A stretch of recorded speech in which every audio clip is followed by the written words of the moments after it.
All right, good morning, everyone, and welcome to IBD Live, where we help you make more money in the stock market every day, especially when it's going through the roof. So, futures are up again a lot. The Qs I'm seeing up almost 1.2% right now. So we'll be talking a lot about this, and it's unprecedented.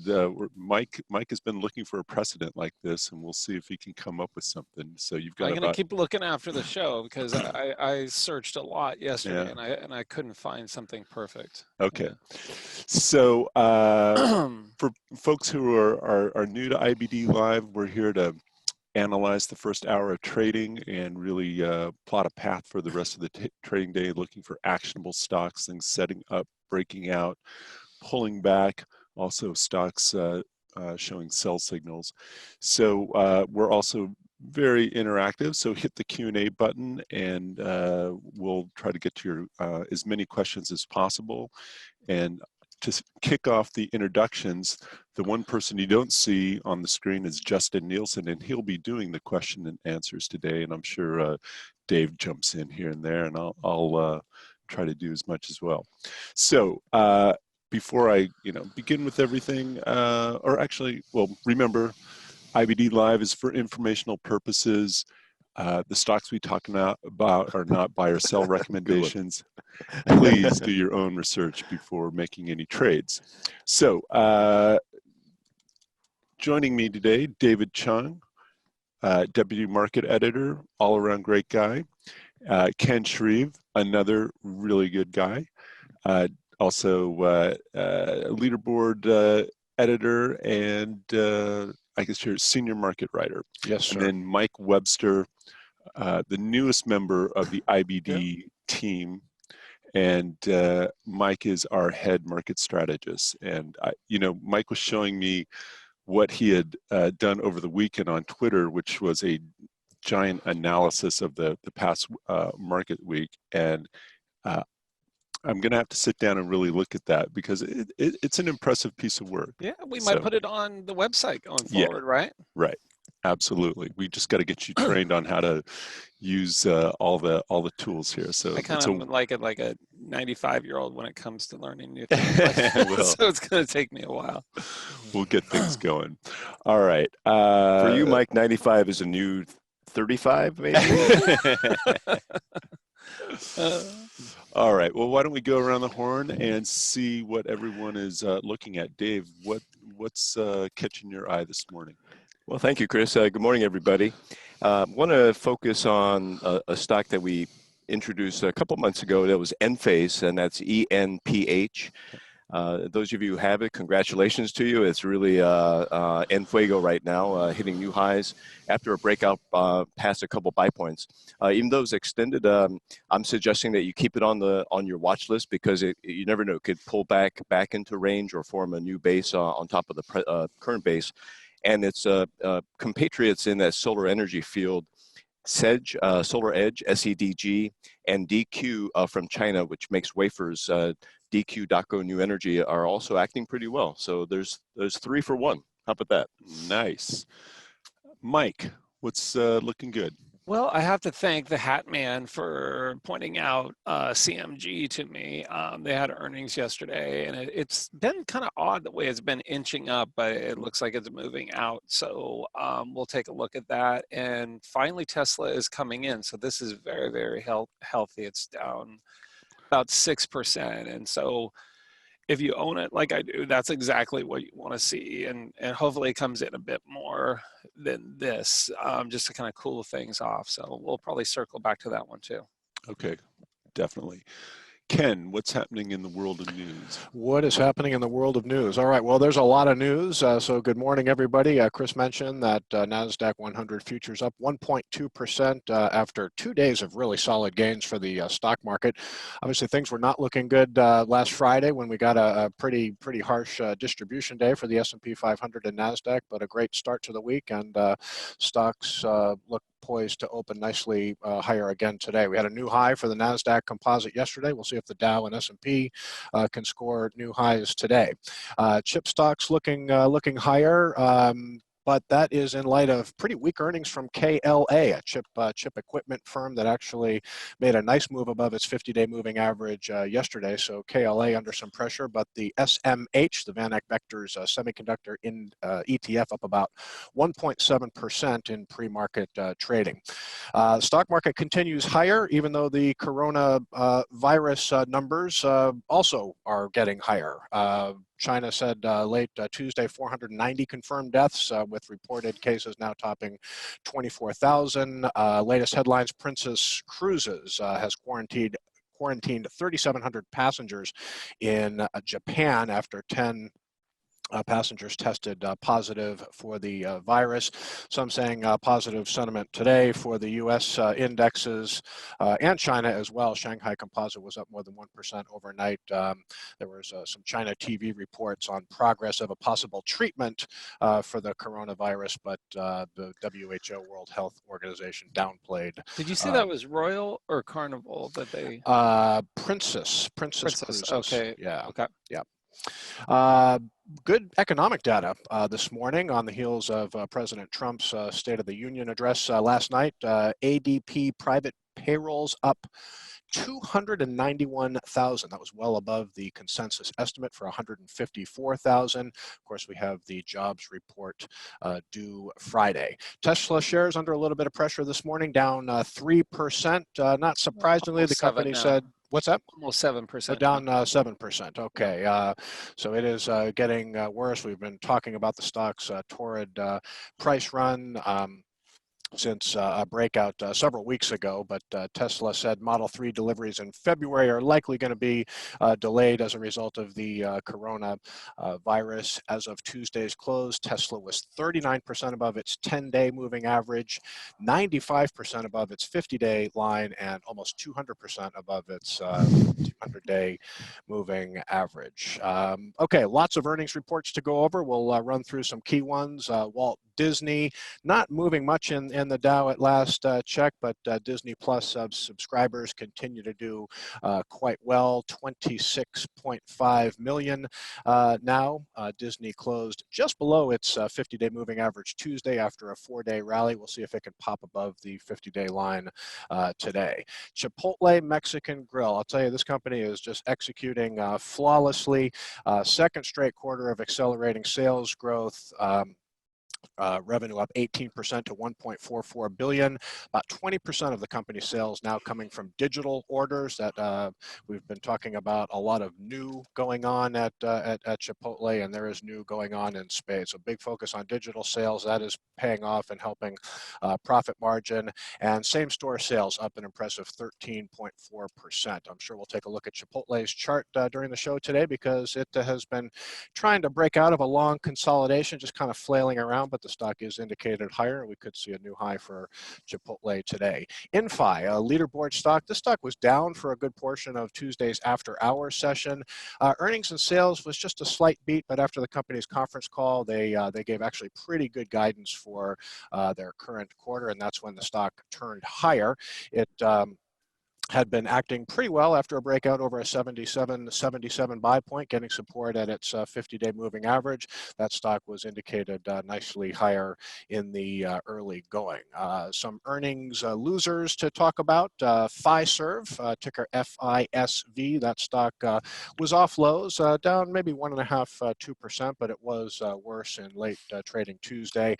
Match Group, mentioned KLA, chip equipment leader. They are down on earnings. So is Snap and Boot Barn.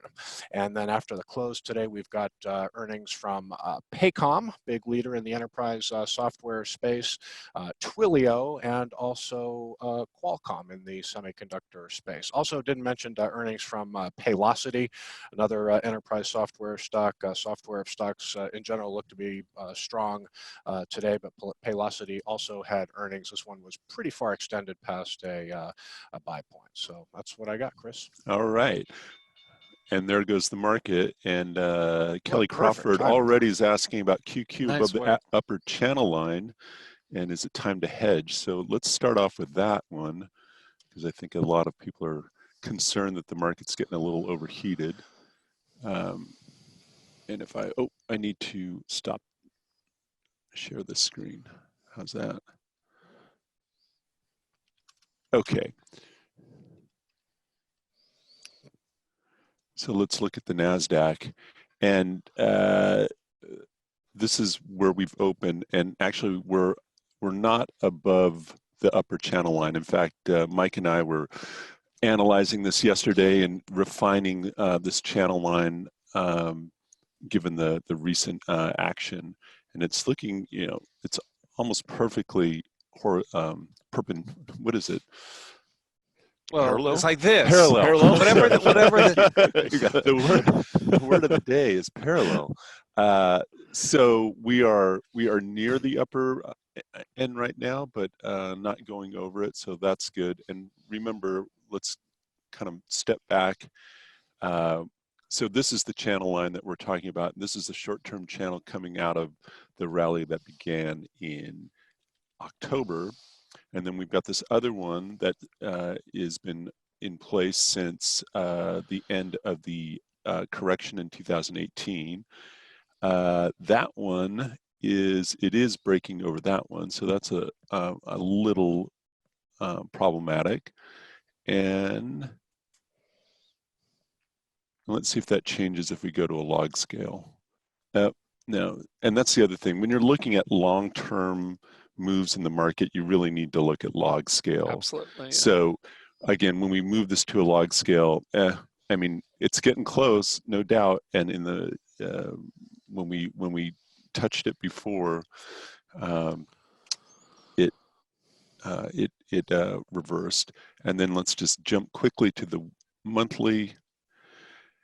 And that's in the upper range, still got a little bit of room to go. Like, let me see, about 1,000 or 10,131 is the upper channel line right now. And that stretches all the way back to 2009.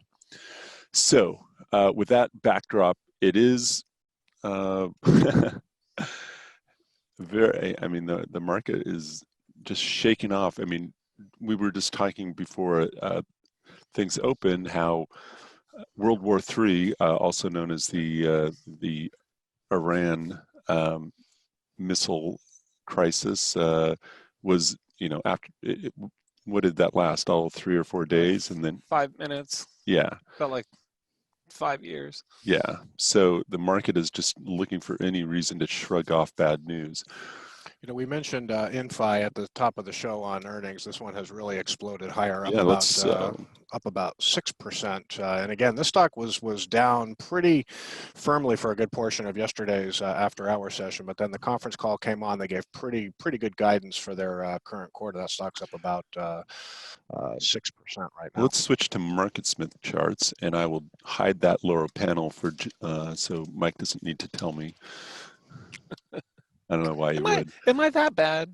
No, it's just, you get what you want. That is kind of true. So yeah, this is a great example of a stock that came back. I mean, it was up quite a bit, and tested the 50-day and 10-week line, and but has gotten good support and is moving higher. So no issue there. That's nice to see. It looks solid. When we were looking at all of the chips that we had on leaderboard a couple months back, we rated them, and this was our lowest one. And maybe we should look at some of the other ones. AMD. Sure. Good point. Look at that. How nice. Can we go to the weekly on that one? Mm-hmm. So this is a true leader that, it came down. This is his first pullback to the 10-week line. It's, pretty much, buyable. What do you think? Yeah, actually, if you missed the first move, this is, and if you didn't do anything around this 3 weeks tight, you could definitely pick up shares. I guess I would be a little nervous because it's made such a big move already, and to go big if you have nothing right now. That's true. Yeah, it's more like if you had some to add to it, I guess, right, is the way I should have phrased it. Well, it's only 7.5% above the 10-day moving average, so you could open a position that way, maybe a half position, and start doing it. I might take a look at that later on. Me too. Absolutely. Dave, what do you What do you think about NVIDIA? Oh, NVIDIA is just acting very normal to me after a breakout from that big bottoming base. I would be a buyer at this point because it looks like, as you show on that weekly chart, the second real test of the 10-week moving average since the market turn in August 13th. So I think I have a few. Yeah, I do still have some shares in a couple accounts, but I got shaken out personally in my account last week because of the coronavirus scare. But I like how it's holding that 10-week line, so I probably will buy it back. Yeah, I've got shares too. It's a full position, and I'll probably add some shares sometime today. Not a whole lot. Take a look at Tesla. That is down 7%. Everyone's favorite. That's right. Can't have a show without talking about that one. I gotta tell you how happy I am to see this cool off. I hope it can go sideways for a few weeks. That would be perfect because it may only be for a day, though. I don't think so. I think I think this could still come in a bit lower, maybe 725, 750 is where I'm thinking at this point. But really, it needs some time to cool off. So this is. I did not want to see another up day with this one because it was really getting ridiculous. Okay, so we'll keep watching this and see if it can form a flag. I'm seeing that Piper's asking about Splunk as a swing trade, has a call option on 214 is the expiration. And so this one is on Swing Trader. Swing Trader, and it's probably getting close to our 5%. We're up 4% right now on it. Yeah. Looks like. Say I got pretty close. So the issue when you're in a call that's going to be expiring in 9 days. I mean, the stock really, and it also depends on where your strike price is. Yeah. But any time value is just going to start, eating away every day, man. Plunging lower. So if the strike price is 160, that's not that big a deal. But you do need to be mindful of where the strike is and the time value and all that kind of stuff, because that's going to make a difference. This is also a stock that tends to, the options are typically not cheap for this one because it tends to move a lot during earnings. So right, and so that would suggest that there was a lot of I guess volatility or baked into the premium, and therefore you're going to start losing that quickly. So without knowing what exactly the strike price is and the volatility of that option, I would probably be if you got a couple, at least sell one. Yeah, as far as options, once you start getting into like the last 2 or 3 weeks, unless you're going into it for an earnings thing and you want to take the shares, you're playing with fire, because we could have, a bad news event on, as good as the market looks right now, and I think we're going a lot higher, we could have a bad, a surprise. They are voting to impeach the president today. I mean, you never know. I mean, it's like 99.99% that is going to go one way, but things can come out of the blue, and then that, that option could just go away. And, I've been there, done that. And so better trust me from experience. Yeah. All right, let's jump to AYX. Brad Joseph is asking about that, sitting on top of a cub. Yeah, there we go. Yeah, so let's Alteryx, and this was one of the best stocks last year. It wasn't an easy one to hold. I did have it right in here, and there were so many other stocks just bursting higher during this period in the first quarter that I was like, well, this is really not doing anything. So I probably and this was another reason why I became enamored of the 10-week moving average, because I got shaken out right around here, and it turned around and went from around 68, 69, or actually 65 to 140. So during a period in which it basically ignored the May correction in here. I mean, it came down and held the 10-week and then made another run before it really broke during the August-September correction. So that it turned out to be a really good stock that showed exceptional strength during the second or the first correction of the year. Yeah, and with this one, you really had to use the weekly and the 10-week line because I Mhm. did try trading it, and using a daily, I just got whipped around. And then you Yeah, step back and you look at this and you go, how could you get whipped around? And it's right. looking at every last little thing. And so yesterday when I was trying to get more exposure, and I do my thing where I spread out, I did nibble in this as well as I nibbled in a bunch of things, but I think it's more likely that it's going to form a handle right here if we go to the daily. So I'll Right. probably have to step aside and then buy it back later.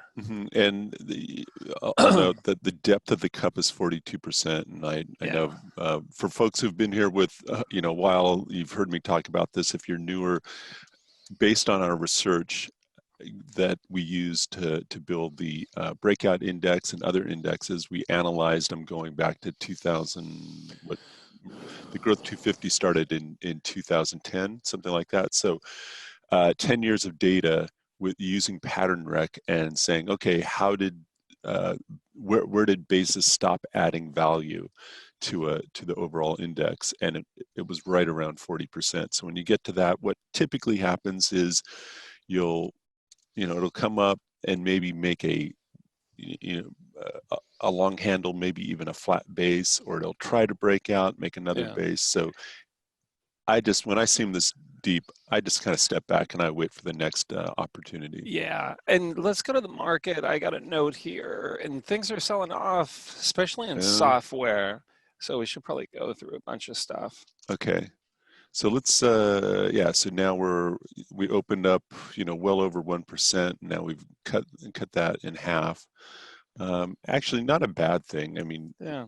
I mean, I just wish we didn't gap up like that. Yeah, I'd rather started true. lower and then moved up, but we've got a long day ahead of us. Hopefully it doesn't really turn nasty. But okay, let's take a look at some software names. Let's start with Microsoft, since Ed was talking about that before the market opened, as it was indicated to be up 2%. And right now it's up less than 1% and looking kind of like the market. But again, this thing is going vertical, and it's, Microsoft has turned into a long-term leader under the new CEO and moving into the cloud and putting all the Office products on the cloud. And, although Justin hates the new, is it the 365? Unstable. Okay. Unstable. So I don't like when they update stuff. Just give me like Windows 95 and I'm down. But what's interesting about this is how good it looks on the weekly, and then you look at the daily, you're like, okay, this thing could come. The weekly, that looks like it's the start of a move, just like the market looks like it's the start of a move. To me, I look at it as not the start of a run to 200. It looks like. I mean, you can. It's probably not the best trend line there. It's a little steep. Let me try it again. So if we do right here, which is the first pullback.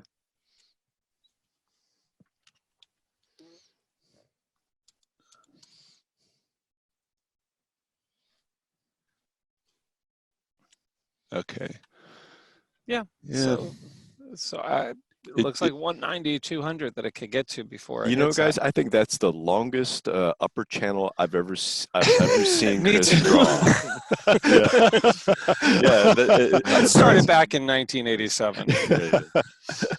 But it's a remarkable. It's really turned into a great stock after going sideways for 15 years. Yeah. Yeah. I'd written it off. Like I thought it was just going to turn into kind of like an IBM-ish thing. Well, I'm glad. In all seriousness, I'm glad you drew that trend line. It goes to show the power of long-term leaders and true market leaders. And it's if you tried to draw a shorter trend line, maybe it would not be long enough, right? I mean, if you take the those two breakouts past the flat base and tried to draw one, I guess, either there Did or something like that. Yeah. right. Yeah, that's not a bad one there, Chris. So I think that reflects the extra oomph that the stock has gotten in the last couple of weeks. Mm-hmm. Can I call out another Dow stock that's showing pretty bullish action today? United Health Do it. Group, UNH, a gap, a solid gap above the 50-day moving average, Wow. and Yeah. heavy early volume. We gave this one a run on leaderboard not that long ago, actually, when it looked like it was just a solid first test of the 10-week moving average, and support ultimately didn't play out. And I was just checking news today. Don't see any upgrades, but Humana earnings. Humana earnings. Okay. Oh, wow. So lifting the managed care firms, but this is a good solid retaking of the 50-day line for No United doubt. Health Group And, today. we're coming out with that new product that was Chris's idea, the long-term leaders, and this was the most recent one that we added on there. And so we'll be rolling that out in the paper. When do you think? Probably in a few weeks? You're waiting on us, right? Yeah. I'm looking at the person who is going to decide when it comes out. Well, So, very soon. Very soon. all right.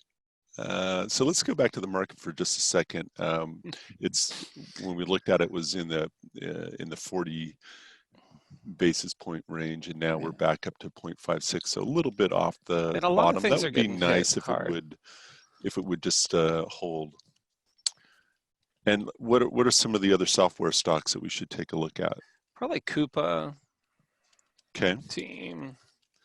Definitely got to look at Adobe ADBE. That one cleared a 3 weeks tight recently. Yes, Mike, you and I talked. We kind of narrowed down Coupa among the current leaders. Actionable possibly today. Well, that's definitely a cooling off day. Yeah. Right.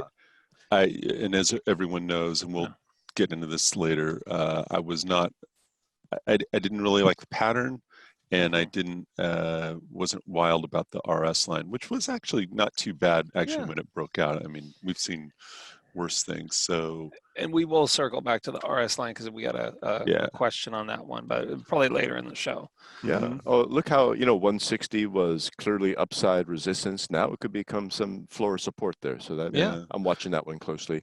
Yep. And that's another one. Definitely. Team. Actually, that one looks more normal. Yeah. Mm-hmm. There are about 5 or even almost 6 of the top 10 in the IBD 50 that actually hail from enterprise software. So quickly, PCTY, which we talked about, Paycom, ServiceNow, Adobe, and that's about it right now. Well, the PCTY is getting hit pretty hard. Those are earnings today, right? Right. Yeah, that was earnings. There's Salesforce, which was basically giving up most of yesterday's break above that 3 weeks tight. So, but things can't go straight up, and you don't want them to go straight up. Like, this is unusual activity for this stock because each day was just kind of inched up, and then these earnings come out and you get these bad reactions to it. Right. So to me this is surprising because this was really the best and earliest of the software renaissance, and it broke out. It had a decent RS line. It moved up more than 20%, so all is good there. I'm typically not, maybe I'll take off some at 20%, but I really like to wait for the pullback. But on a day like this, I would be taking off some. I wouldn't sell everything, but I'd really like to wait for the 10-week. But this is a big change in character in this stock, and so it's not as bad as Xilinx from a year ago, where it was one of the first stocks out, and then it falls apart on the first earnings report. But so. And what he's saying about out of character is really it's the spread on the day, the distance between the high and the low. And if you look back on the rest of the chart, there's nothing like this on the upside or the downside. Right. You had one big down day in looks like August or September, but this is bigger than that. So this is something that if I was in it, I would be backing away. Part of it now, I try to like to wait until the end of the day because sometimes these will reverse back, but I would take some action here.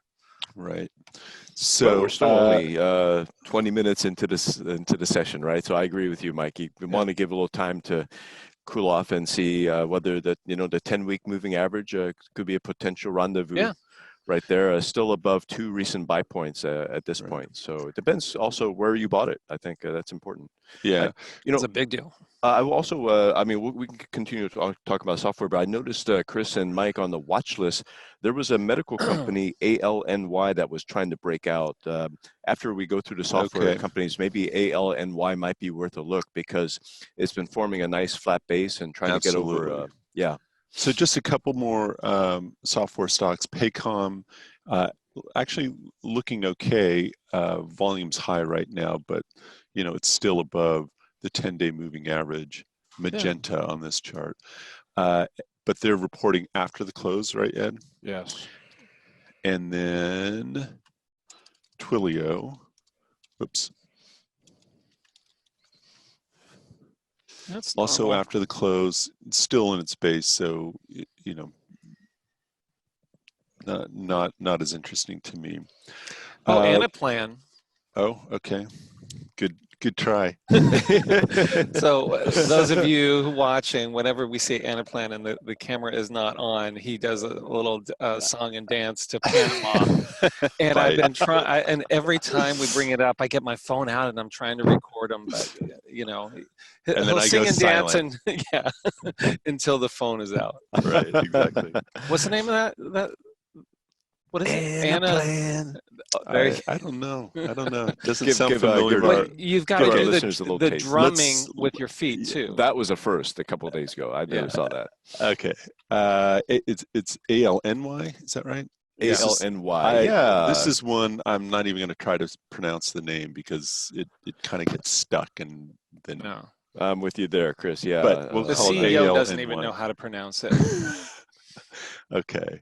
So their earnings are coming out quickly very soon. Day. Yeah, I didn't check that, but look at that nice support along the 10-week moving average, just like Chris is showing on the weekly chart, and nice tight action after a nice pop in Q4 of last year. It looks like it's going to approach some prior resistance levels, but those are kind of fading into history, right? You had that long base that kind of stopped at around 140-ish, and that's looks like it's more than 2 years since that failed base that Chris is I guess a consolidation that formed in late 2017. Yeah, right, exactly. So it looks like at a glance that could be some very, very important overhead supply, but maybe time is it's been long enough. Well, I know that we were writing a lot of stories about it in this phase. So if you go and check Allison Gatlin or just type in the ticker, I know that we've she's got pregnant? a lot. Yes, that's awesome. Got twins on the way.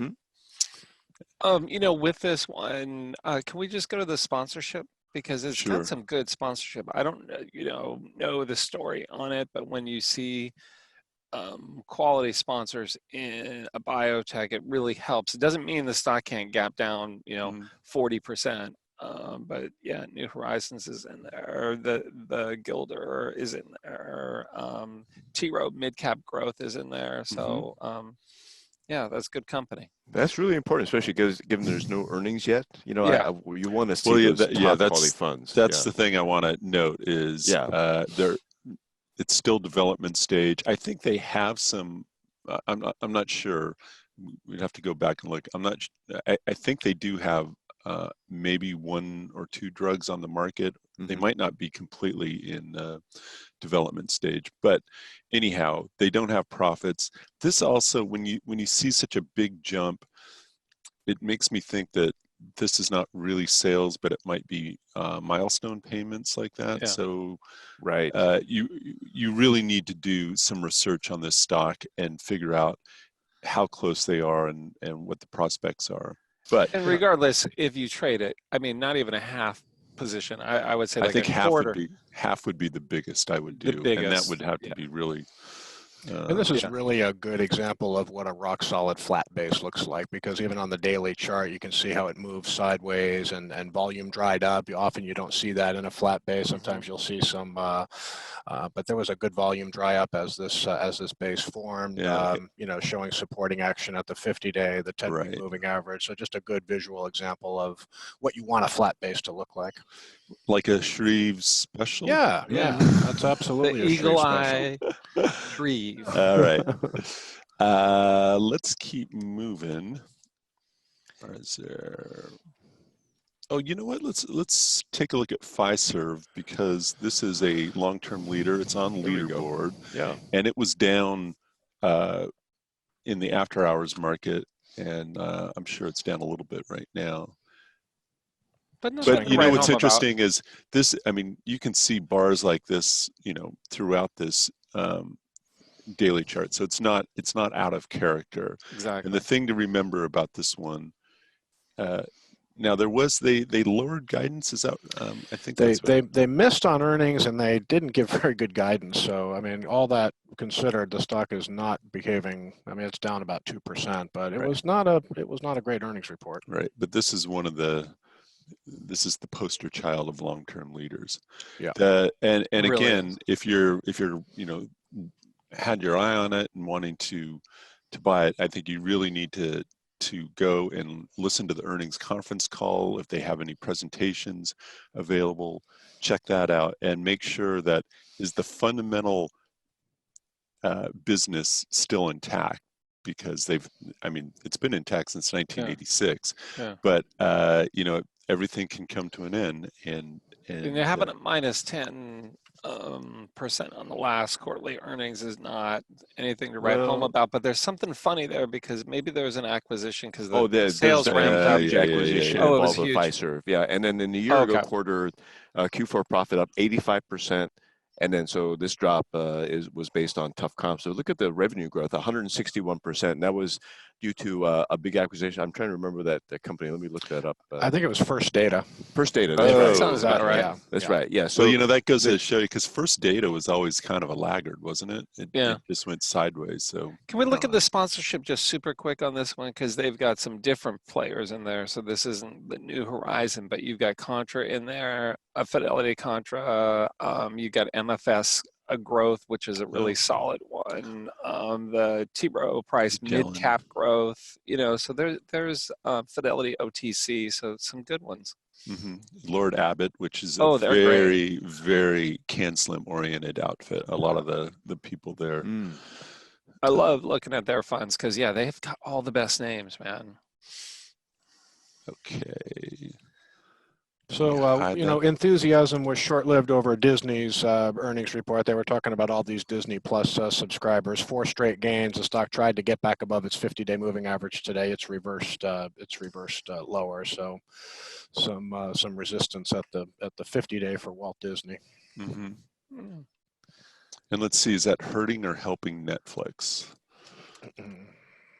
Doesn't seem to be hurting it too much. So Yeah, that's good. I'm trading this one, and this is probably a good time to talk about the relative strength, because this is a poster child for a junky, terrible relative strength, but I'm still trading it.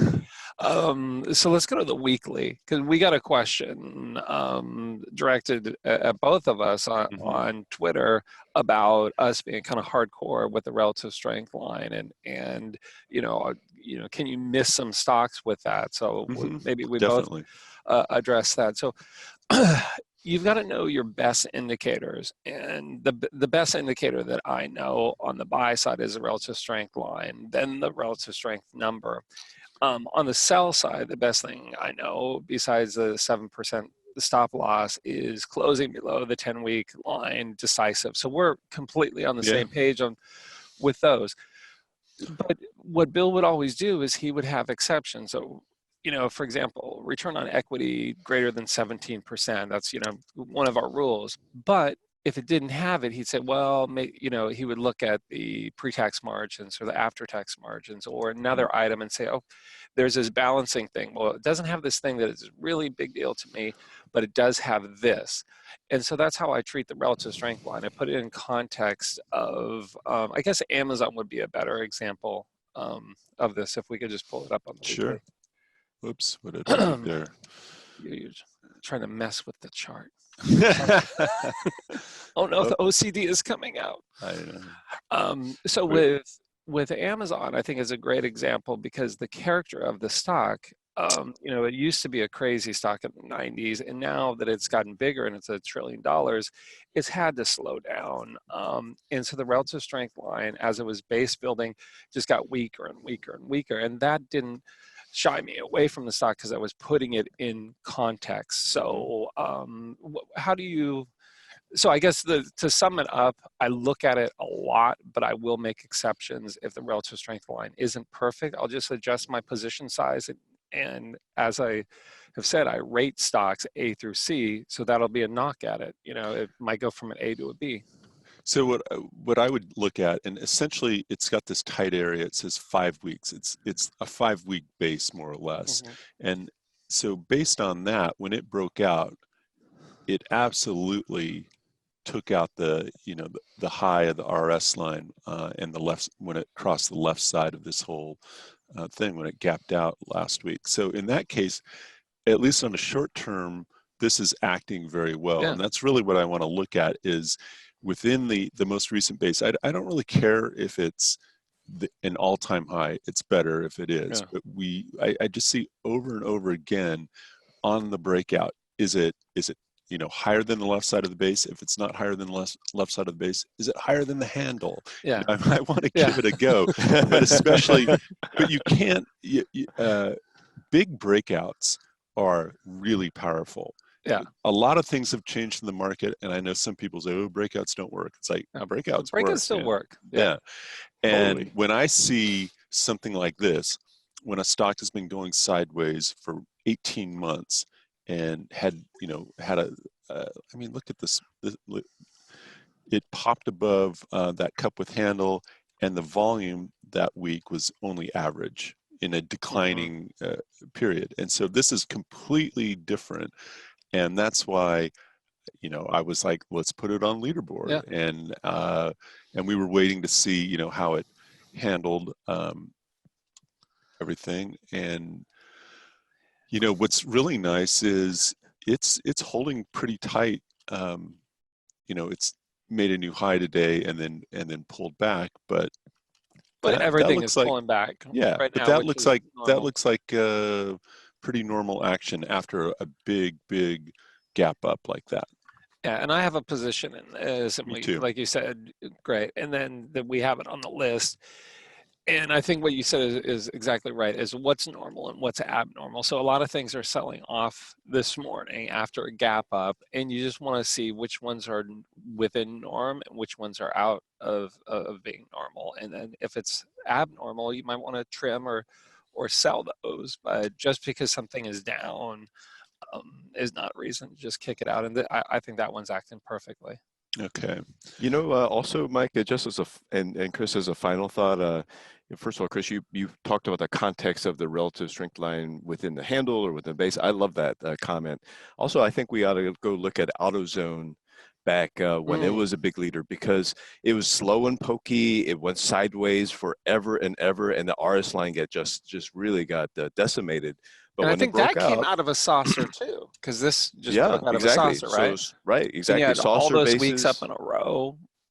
right. So from our experience, we've seen a lot of RS lines that start really slow and not really hit that new high until well past the buy point. And so there's that context and the exception there. You've got AutoZone was the mega cap of its sector in auto parts, and then Amazon, the mega cap of retail. And so when sorry, where on the weekly chart are you talking about it? I think it was like 2012. Or yes, exactly. It was more than 7-8 years ago. So we'll have to either hide that fundamental panel or let's go back a little bit. But I recall this being a I think real it was point of 2010, discussion actually, in a Cancelam Masters this discussion with Bill, and he was going through all the major winners, and people were wondering, why did this work even though the RS line didn't hit new highs? So in this area here where it cleared this long, it had been going sideways well over a year, and broke out and then you know, this is probably where earnings came in because there's such a big spike there. Yeah, and then it just turned into a really solid mover. And I've studied the relative strength number on different bases when they break out, and always out of good and bad saucers, the relative strength line is low, and it's by the nature of it. It's a long base, so unless it's a long base in the midst of like a really bad bear market, like a 73, 74, 07, 09, those would be the only exceptions where you'd actually have a strong RS because it's just not participating, and that's fine. So there is to sum up the conversation. It's a hardcore rule, but there's context and there's exceptions. Right. So I see Aaron Elkins is asking about Snap, and that was one that I talked about yesterday. And let's take a look at it. And this is part of the reason why don't go big ahead of earnings. I actually bought some options on this with some time, and just the idea that if they beat, I thought it would be a really big move. It looks like they didn't. Yeah. What did they miss on, or was it guidance? I think revenue missed. And Ed is saying on guidance. That's Yeah, a but he won't say term. that. That's a thing that that's the thing I'm always trying to get Ed to say. I think earnings actually were better than expected, but the sales right? the sales were not great, and so at this point, it's off the low of the day. Yeah, so they beat by two. I'm just looking up. They beat by 2 cents. The revenue was in line, and they guide Q1 in line. And like you, I tried it. I bought just a little baby position of stock, which is very rare for me to buy before earnings. But I thought the setup was ideal. It looked it was really low good. risk, and I blew it out because if you're down, it didn't work out, you just move on. Yeah, I haven't done anything yet. I'll probably sell half the options and then make a decision on whether I want to just keep some in case it sets up and it could create a flat base here, something like that, and resume. But it's nothing that. What an incredible recovery, though. Remember, we were saying if you covered the name of this stock before earnings, it's like, wow, look at this emerging new winner. But it took a 75 or 85% correction, right, from the IPO for something to finally set up. So it's very encouraging to me, at least, that you have one of these huge unicorns that finally have turned profitable. It makes you wonder, okay, will Uber join Snap in becoming profitable and so forth? It's something to chew on, I think. If it can hold above that 10-week moving average, I would put it on my watch list as well. I didn't buy it on this time. I was still a little suspect about the fundamentals, but if it finishes above the 10-week for the week, maybe that's a good sign. Yeah, Patrick Donnelly is saying it was the first revenue miss in 7 quarters. So thanks, Patrick. That explains why. And this trades off of revenue, not off of earnings, because there aren't earnings, so or to speak of. And Sammy says, "Snap, rinse and repeat." Okay, that's pretty funny. Here's a great question, Tish. I'm not sure how to say your last name, so I'm going to stay with Tish. And asking about holding through earnings on Bill, got in at 41.12. So let's take a look at Bill. And this has been one of the few IPOs recently that's actually broken out and continued higher. So you saw the flag, it's up more than 20% in 8 weeks. So we're in the 8-week hold period here. Do you apply the 8-week hold to? Yeah. Okay. Especially with the best part of this stock is very clear and apparent. Mm-hmm. And what is that? It's going up. No, the symbol. Oh. You gotta love the symbol. Although I don't think Bill would be trading the stock because it doesn't have earnings. But no, if you bought the stock right and it's up 20%. Within that 3 weeks, which was up 22%, and that's if you bought it right as it was breaking out of the base. Yeah, you hold it for the 8 weeks. Could it gap down a whole bunch? yes, but you're just playing the odds. That's how that rule works. If you've added to it and pyramided into it past that, those shares go ahead and take off the table Yeah, if you want. right. It's just the shares that you bought originally at that breakout, you know, I would hold. And what I do a lot in my account, if I'm taking on risk one place, I will reduce risk elsewhere. So I might sell some stocks that I don't really want to, just because I know I'm going into earnings with something and the sucker could gap down 25% on you.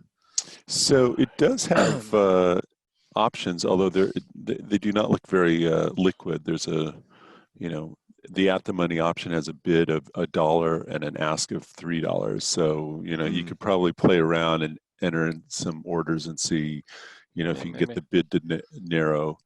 But yeah, so it doesn't really seem, and actually I would not be looking at it as a call, but as a put if you wanted to try to hedge, and that's even wider. So we got not really an option there. We got a question here. Who is Bill and not the stock? So who wants to handle that? Because we get that a lot. Why don't you take it? Why don't you take it, Mike?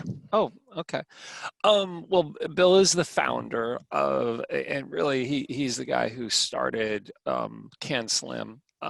He really started his career in the late 50s, early 60s, and sat and studied how the market works. And yeah, he's holding up the book. Yeah, so he's the author of How to Make Money in Stocks. He started Investors Business Daily, started William O'Neill and Company, and we really owe everything to him, because without him and his original work, we wouldn't be here and we wouldn't know the system. And he did all the hard work before any of us were born.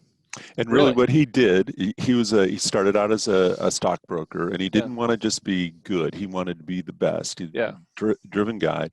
And, at the time, everyone was looking at PE ratios and stuff like that. And he kind of threw all that away and just said, I'm going to look at the market and see what, there's some stocks that really do well, and there's a couple mutual funds that really do well. So I'm going to look and see what works in the market. And that's where it all came from. It wasn't from personal opinions. The Dreyfus Fund. Yeah, Jack Dreyfus Fund.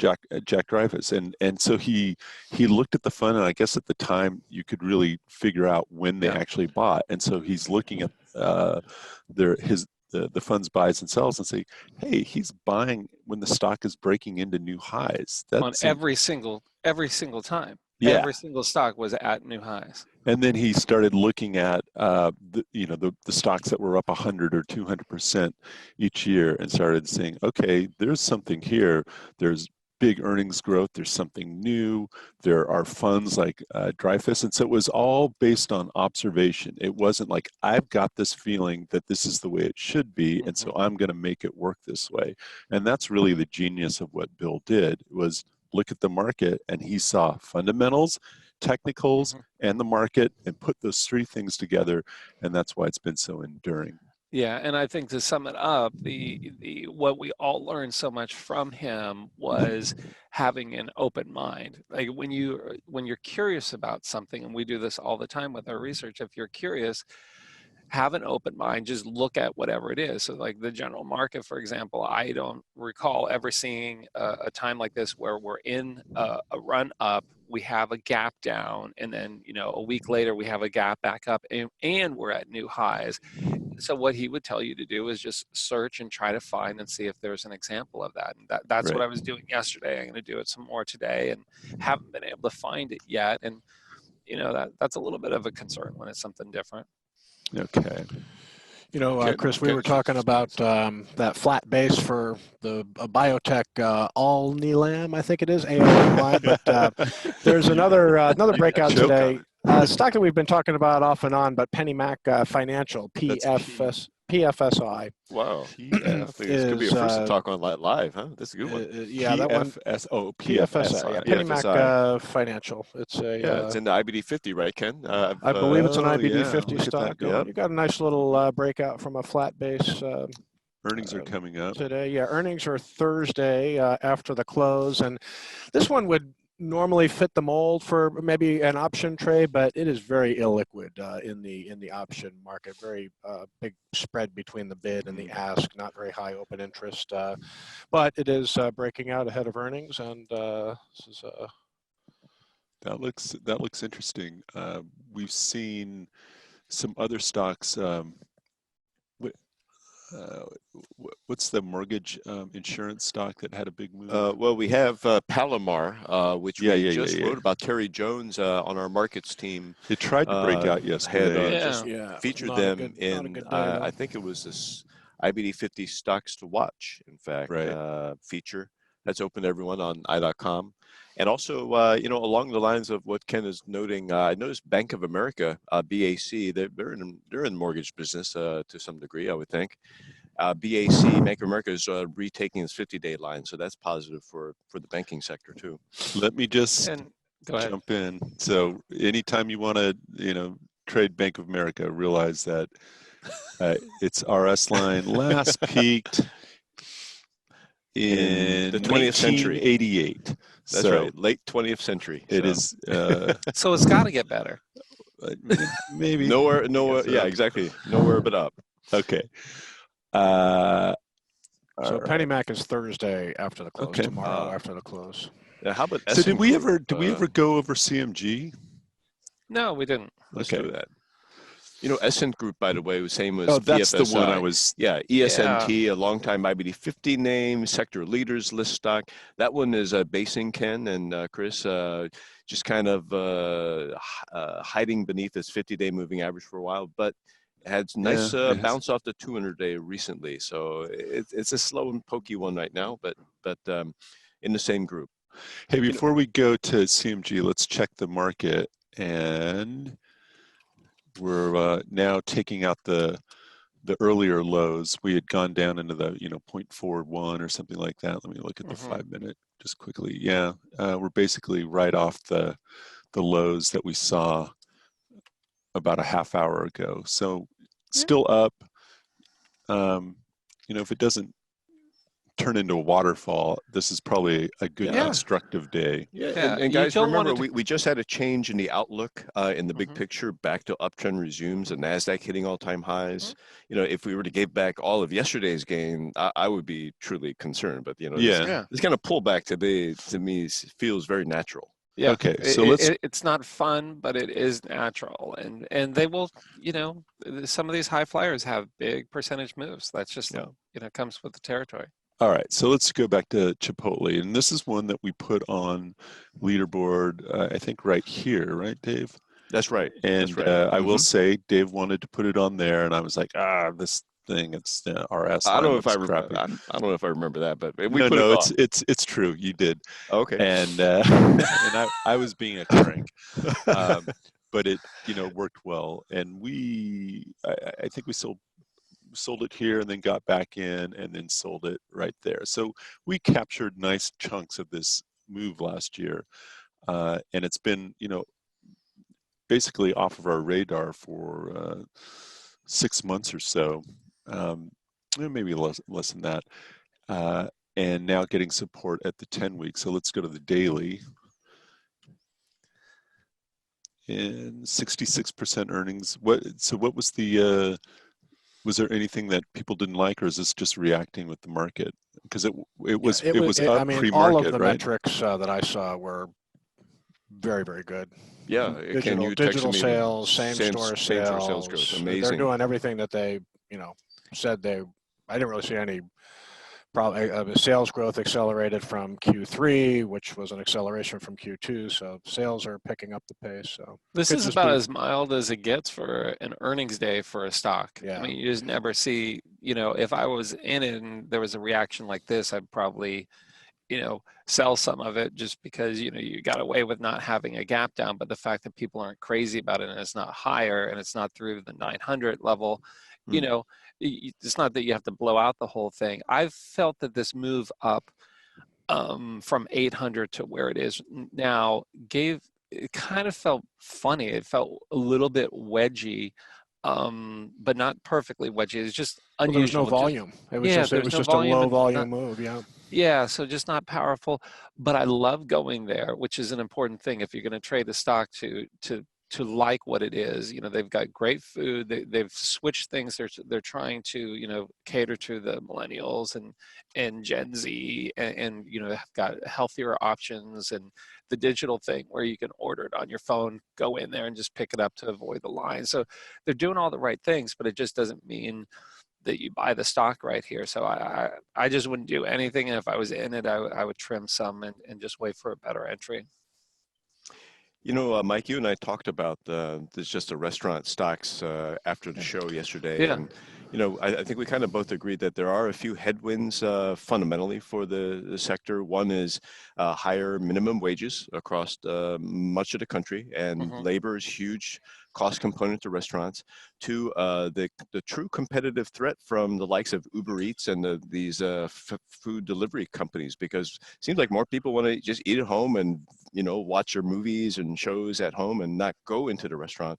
So, you know, to CMG's credit, they've done a great job with the digital sales. Ken, I know you've really highlighted that in a lot of coverage.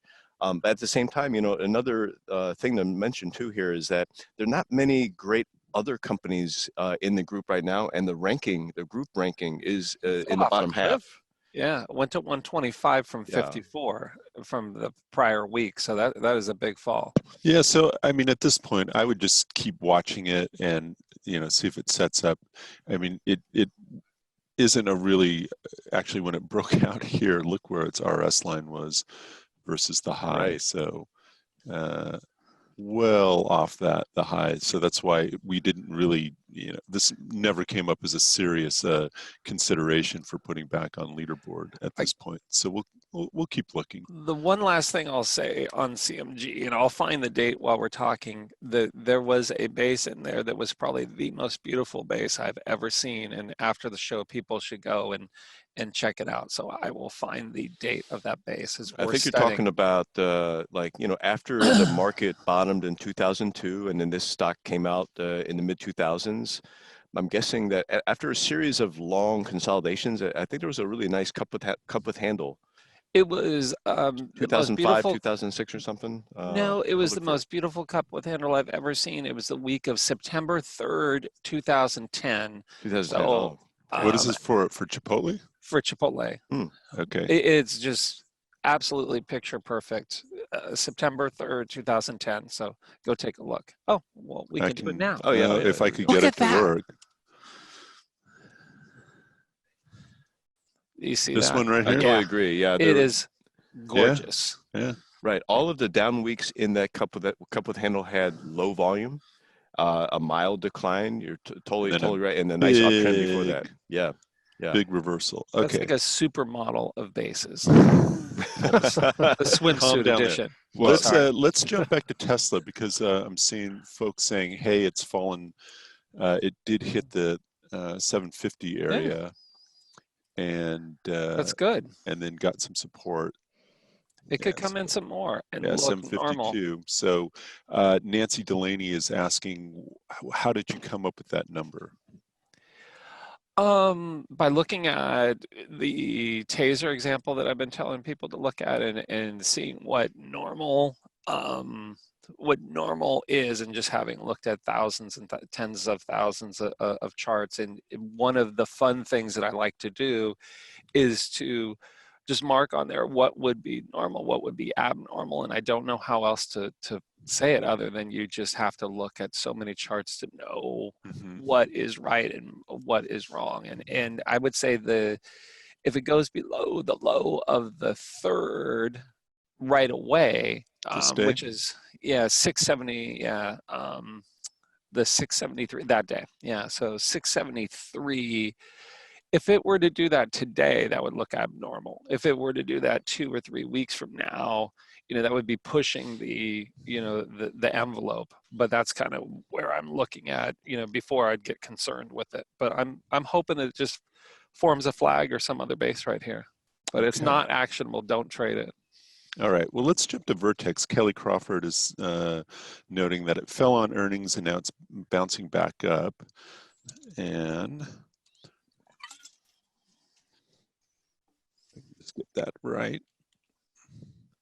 That's looking nice. That's really nice, especially on a day where a lot of the Mhm. leaders that have been making moves are pulling back. So I like the day's action. I've got a position in this, and that looks good. And that's why, you know, when when you're buying right and you've got some cushion going into earnings and you get something like this, I mean, it wasn't a great day, and and part of it was the market was selling off that day. Was that right? Is that Friday?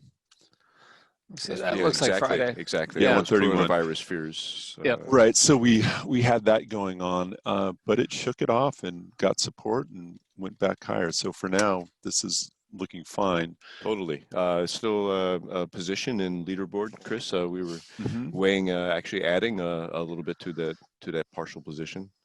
You know, we mentioned earlier in the show UNH and the Dow, kind of that retaking the Right. 50-day with conviction, and then Ed reminded that managed care firms doing well because of Centene. So CNC, I think, is also worth noting here.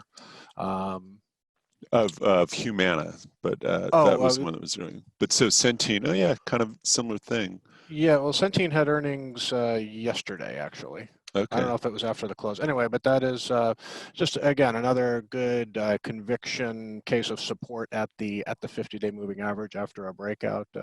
Actually, both Centene and UNH. Right. Here. We had been talking about this a little bit, where the chips and medical had been kind of falling out of favor. Software was coming back into favor, and now software is pulling back. Yeah. Chips are doing better, or at least they were. And medical, there was also one that came up, and I'm forgetting who asked it, but it's Seattle Genetics, another flat base, another Oh, look at that. more in the development stage. Pretty good sales growth. It's not like some of them where they're at 40, 50%. But again, this is, I think, if I I think it's recall, reporting tomorrow. At least that's what my machine is showing. Definitely worth watching. Yeah. So that this is a has some nice of the looking base. Yeah, and this has T. Rowe Price. We gotta get this fund manager on here and I would to him. love to talk to him. Yeah. I think someone told me that there was a change in management recently, but I could be thinking New of a different Horizons? fund. Yeah, I Oh thought, yeah, we ran a story. Paul Katzef, in fact, I believe he interviewed the new oh, really? manager of T. Rowe Price New Horizons since he joined in March. And this story came out just a few weeks ago. So if That's where I must have seen it in the investors.com paper, and type in Paul Katzef and T. Rowe Price New Horizons, because the guy Ellenbogen, Okay. yeah, he I think he left T. Rowe Price around that time to start his own shop. Okay, we should find out what that shop is and watch it, because Right. he's It's really called good. Durable Capital. Durable Capital. Durable Okay. Capital or Durable Capital Partners, something like that. Okay. And it's interesting that in Paul Katzef's story, the same guy, the new manager, talked about, well, we're looking for companies with durable earnings. Oh, sounds like a good guy to me. Yeah. So the one big issue for me is, let me draw this again. The RS line is pretty well off the highs of the left side of that flat base. Now, if it gaps out, you could see it confirming the breakout. Again, it's unprofitable biotech. I would be, maybe half position at the most for me on something like this, and especially that I'm kind of trying to step away from my volatile stocks and I don't think I more. could, buy this going into earnings. No, definitely not ahead of earnings. Yeah. And oftentimes earnings aren't what drive these stocks. It's FDA announcements. So exactly. it's a different play. Guys, it's pretty remarkable to me that this company has north of 200 million in sales on a quarterly basis, but the net losses are still pretty big. So they must be investing in their marketing, growing their team. It's something worth looking at. Well, if you look at their R&D percentage in that, look at 86.3%. There you go, Ken. That is, I don't know exactly if I've seen a percentage that high, but that's right. You can see that in the fundamental block they're on the left sure. side panel of Marcus Smith. Yeah, great eye on that. Exactly. Yeah, that's. I don't think I've ever seen R&D that high, but. That's a record high, yeah, for sure. You know, I saw a question earlier on about PGNY, and it's actually up today. And this is you know, the fertility benefits company that is looked like it was really going to setting up a nice base and then reversed. And I continue to have a small position in this, but you know, backed away substantially.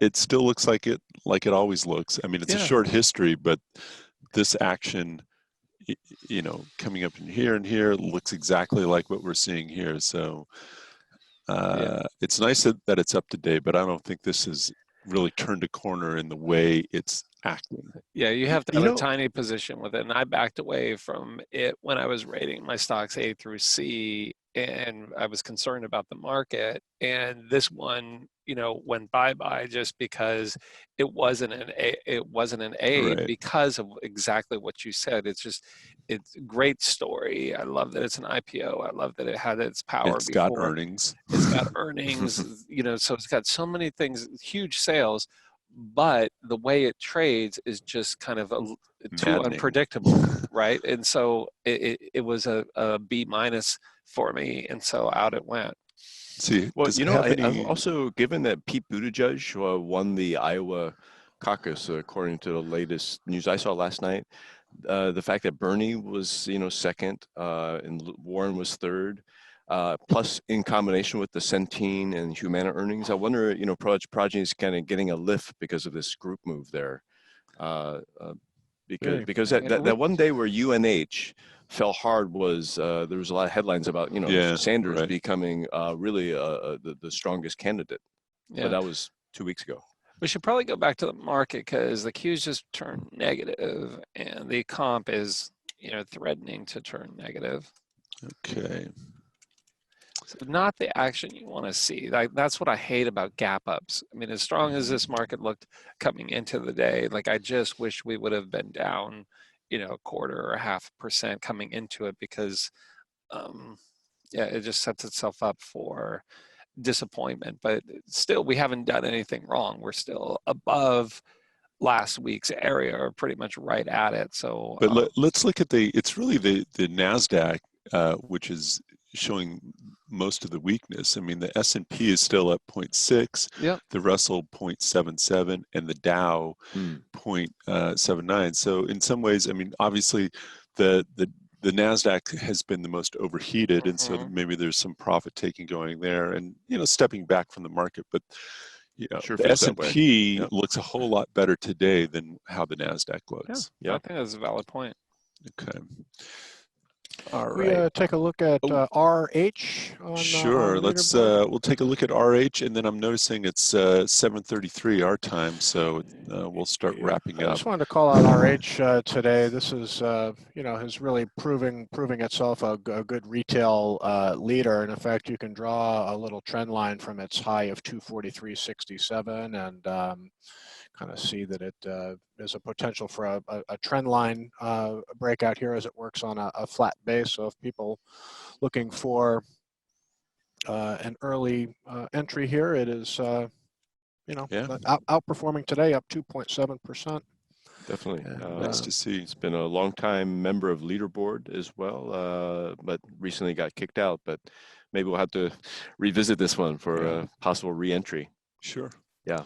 Although right now, look, you know, when the market, it was really on fire in late October and early November, and then basically just went sideways while the market was doing well. And so that RS line is now well off its high. That would be a problem. And that's right. Yeah, RH was removed last week from Leaderboard on that close below the 10-week moving average. Yeah, right. You know, in the same kind of group, sort of high-end luxury, aspirational retail, Lululemon, I've noticed a lot of people interested in tracking that stock. Maybe some people own it. That's still on Leaderboard and acting pretty well. They'll probably have earnings in March. So Ed just passed me a couple tickers, and this is one of them, reversal. IPHI. Yeah. Wow. That looks That looks to me worse than Vertex from last week.